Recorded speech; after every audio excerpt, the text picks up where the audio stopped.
Hi everyone. बहुत time से मैंने वीडियो नहीं डाली है। सोचा आप लोगों को कुछ और चीज़ें बताऊं एडल्ट ऑर्फन्स के बारे में। आज जो मैं एक चीज़ बताने वाली हूँ आपको, वो मतलब ऐसा है कि बेसिकली नेचर से डील करता है एडल्ट ऑर्फन्स के। Most of the times we always sympathize with people who have lost their parents, and oh my god, like what kind of a life are they leading. But then there are certain characteristics that they develop during this whole time period, which are not very conducive. Blame it on the environment, blame it on the people around them, or not having people around them also.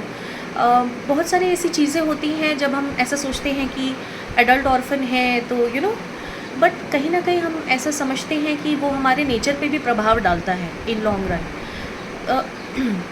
Suppose किसी ने अपने parents को बहुत जल्दी खो दिया है, जो कि अभी लाइफ में सेटल नहीं हुए, जिनकी शादियां, बच्चे नहीं हुए हैं, या जो डिवोर्स्ड हैं, विडोर हैं, जो जिनके पास ना सिबलिंग्स हैं, वो जो लोग होते हैं वो कहीं ना कहीं ये समझते हैं कि हम, बिकॉज़ ये बिल्कुल फैक्ट है कि वो अपनी लाइफ खुद लीड कर रहे हैं, कोई उन्हें खाने पीने के पैसे तो नहीं दे रहा है, वो खुद से कमा रहे हैं, खुद से खा रहे हैं। बट इस वजह से क्या होता है कि जब हम बहुत ज़्यादा इंडिपेंडेंट हो जाते हैं, या तो हमारी चॉइस की वजह से या फिर किस्मत की चॉइस की वजह से, तो हमारे ऊपर, आई नो कि इंडिपेंडेंट होना बहुत अच्छी चीज़ है, बट हाइपर इंडिपेंडेंट होना बिल्कुल अच्छी चीज़ नहीं है। बिकॉज़ वो क्या करता है कि कहीं ना कहीं कुछ एडल्ट ऑर्फन्स में, जो मैंने विजुलाइज़ किया है कई बार, उनमें सेंस ऑफ एरोगेंस ले आता है, जो कि आगे चल के अगर सपोज़ उनकी लाइफ में कोई आते हैं रिलेशनशिप बिल्ड करने के लिए, तो वो उस चीज़ में उनको बहुत ज़्यादा हानि पहुंचाता है। They become so hyper independent that ego comes in between them. देखिए, मतलब कह सकते हैं कि जैसे स्वाभिमान होना अच्छी बात है, पर अभिमान होना अच्छी बात नहीं। तो मैं ऐसा सोचती हूँ कि ये एक बहुत बड़ा फैक्टर है जो एडल्ट ऑर्फन्स को इन चेक रखना चाहिए कि yes, I know that you guys are doing it, you guys are always up to the mark, and आप खुद से पैसे कमा रहे हैं, खुद के लिए जी रहे हैं, खुद को संभाल रहे हैं, it's a big deal. But मतलब मैं ऐसा समझती हूँ कि कहीं ना कहीं ह्यूमिलिटी भी रखना बहुत ज़रूरी है, बिकॉज़ यू नेवर नो कि किसकी लाइफ में क्या चल रहा है। येस, आपका दुख मेरे ख्याल से सबसे बड़ा ही समझ सकते हैं, बट ऐसा नहीं है कि बाकियों की लाइफ में दुख नहीं है, या फिर बाकी आपकी लाइफ में आने के लिए स्ट्रगल नहीं कर रहे हैं, या if somebody kind of loves you, cares for you, और आप उनको बस यही दिखाने में लगे हुए हैं कि भाई मैंने अपनी लाइफ खुद से बनाई है, तो मैं जैसा कहूँगी या मैं जैसा कहूँगा वैसे ही होगा। I know it's very difficult, because आप एक सेट पैटर्न में आ जाते हैं, स्पेशली एडल्ट ऑर्फन्स। ये कोई बच्चों के केस में नहीं होता है, आप ध्यान दीजिएगा कि बच्चे जो होते हैं दे आर वेरी लाइक जैसे हम बोलते हैं ना कि घड़ा जो होता है, मिट्टी का घड़ा, जब आप उसको बना रहे होते हैं तो आप कैसे भी मोल्ड कर सकते हैं। इस तरह से जो ऑर्फन बच्चे होते हैं, आप उन्हें अगर अच्छी शिक्षा देंगे या अच्छे नेचर वाली शिक्षा देंगे तो वो ऑब्वियसली एक अच्छा इंसान बन जाएंगे। बट अगर उसी तरीके से आप एडल्ट को मोल्ड करने की कोशिश करेंगे तो वो नहीं होंगे। उनके एक सेट पैटर्न बन चुके हैं, उनको दुनिया के इतने धोखे मिल चुके हैं, भगवान से इतना इशू हो चुका है उनको कि आप उनको ये बोलेंगे कि तुम सही नहीं हो, या अगर वो गलत भी होंगे तो वो मानेंगे नहीं उस चीज़ को, क्योंकि वो इतने ज़्यादा इंडिपेंडेंट हो चुके हैं कि उनको नहीं समझ में आ रहा कि उनको और भी इमोशंस और चीज़ें और एडजस्टमेंट करना सीखना पड़ेगा। It's very difficult. See any which ways there adjusting to a lot of things that जो एडल्ट ऑर्फन्स नहीं है वो शायद इमेजिन भी नहीं कर सकते, क्योंकि उनके पास फैमिलीज़ हैं, बच्चे हैं, या शायद सिबलिंग्स हैं, तो वो कहीं ना कहीं उनके साथ मिलजुल के जी सकते हैं, even though if they don't have a good relation, that is another thing. But कोई तो है कहने के लिए।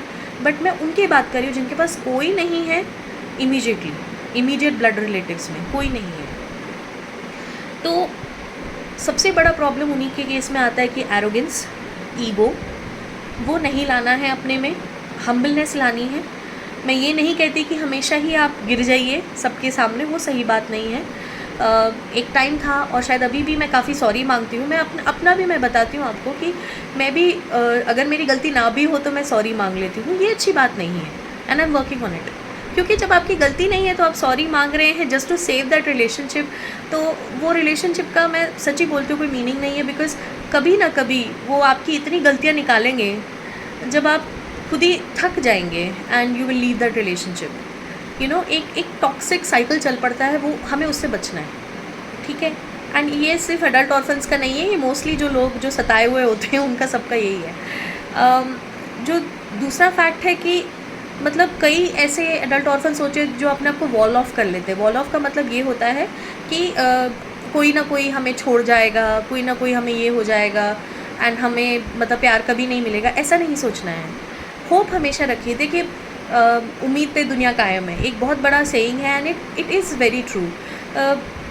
एक निर्धारित टाइम पे हमें सब चीज़ें मिलती हैं। आई एम वेरी श्योर कि yes you feel very let down and अच्छा नहीं लगता है आपको कि यार ये हम कैसे जी रहे हैं। बट कहीं ना कहीं मुझे ऐसा लगता है कि यार देखो आगे क्या होने वाला है हम सबको नहीं पता है। इनफैक्ट मैं भी उदास होती हूँ कि यार मेरी ज़िंदगी ऐसे क्यों हो गई, मेरी लाइफ में कोई क्यों नहीं है, या थिंग्स लाइक दैट। मैं भी एक अच्छे परिवार में हो सकती थी, लाइक काइंड ऑफ कि अभी भी होते तो कितना अच्छा होता, मेरे मम्मी डैडी होते तो मेरा इतना अच्छा ख्याल रखते, या मेरा डिवोर्स क्यों हुआ, थिंग्स लाइक दैट। ये बहुत सारी चीज़ें मेरे मन में भी आती हैं, मैं भी रोती हूँ, मैं भी दुख होता है मुझे बहुत ज़्यादा। बट कहीं ना कहीं मुझे ये लगता है कि अपने आप से ये चीज़ समझ लेनी चाहिए कि ज़रूरी नहीं है कि जिस टाइम पे आप वो चीज़ चाहें वो आपको मिल जाएगी।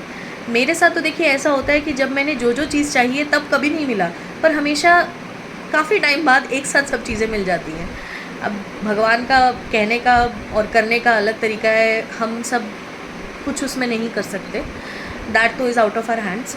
But what is in our hands is be humble, be empathetic दूसरे लोगों के लिए भी।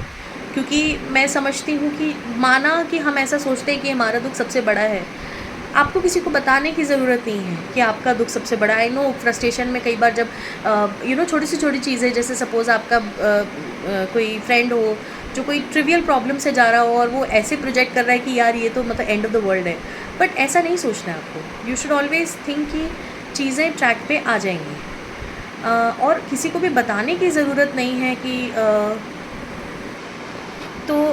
मेरा ऐसा मानना है कि आप अगर किसी एडल्ट ऑर्फन से मिलते हैं या आप खुद एडल्ट ऑर्फन हैं, मैं तो यही कहूँगी कि फॉर गॉड सेक आप अपने आप को हम्बल रहना कभी मत छोड़िएगा। Because humbleness, humility is a very big thing. And लोग आज की डेट में आपको एक खड़ूस इंसान की तरह जाने, वो तो अच्छी बात नहीं है ना। आपको हमेशा ऐसे इंसान की तरह जाना जाए कि भले कितनी भी मुश्किलें आ गई हों, पर वो अपने से बड़े, अपने से छोटे, अपने से हम उम्र के साथ वो हमेशा से अच्छे से ही रहे।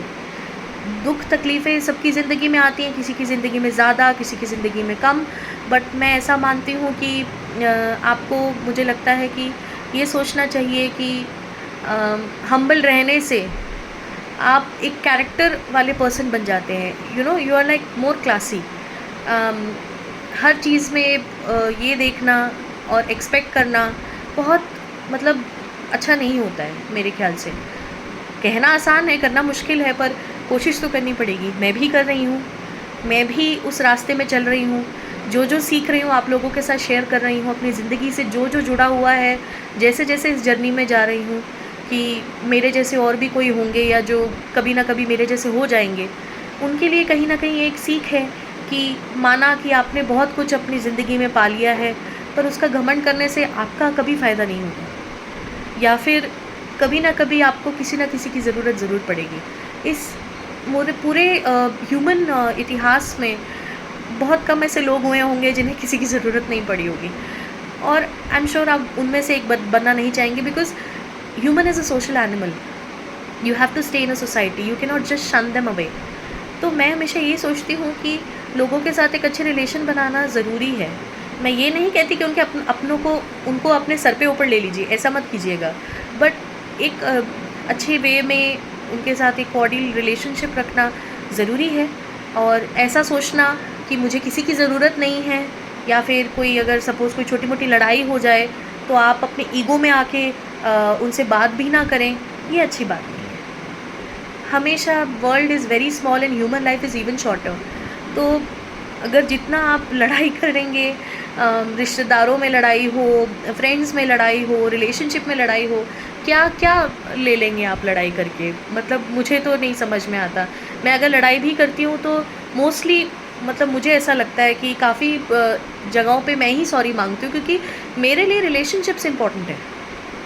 ईगो तो देखिए, ईगो जब आती है ना तो इंसान मैं करता जाता है। बट जब आप रिलेशनशिप को सँभालते हैं, कहीं न कहीं वो ह्यूमिलिटी आ ही जाती है आप में। ज़रूरी नहीं है कि आप झुक रहे हैं तो आप छोटे हैं। ये समझिए कि आप वैसे इंसान हैं जो सबको साथ में लेके चलना जानते हैं। तो बस यही कहूँगी। अब मेरी मम्मी को गए हुए अगस्त 2022 में गए थे, तो अब देख लीजिए कितना टाइम हो गया है। अभी भी सीख रही हूँ, अभी भी जी रही हूँ। रोना आता है। रोज़ मम्मी को मतलब हाथ जोड़ती हूँ, रोज़ उनके सामने खाना भी रखती हूँ, वही खाना मैं खाती हूँ। चाहे कोई भी कुछ भी बोले, आपके पेरेंट्स की जगह कोई नहीं ले सकता, ये ज़रूर याद रखिएगा। जब तक वो हैं, उनका ख़्याल रखिए और अपना भी। Thank you so much. God bless you all.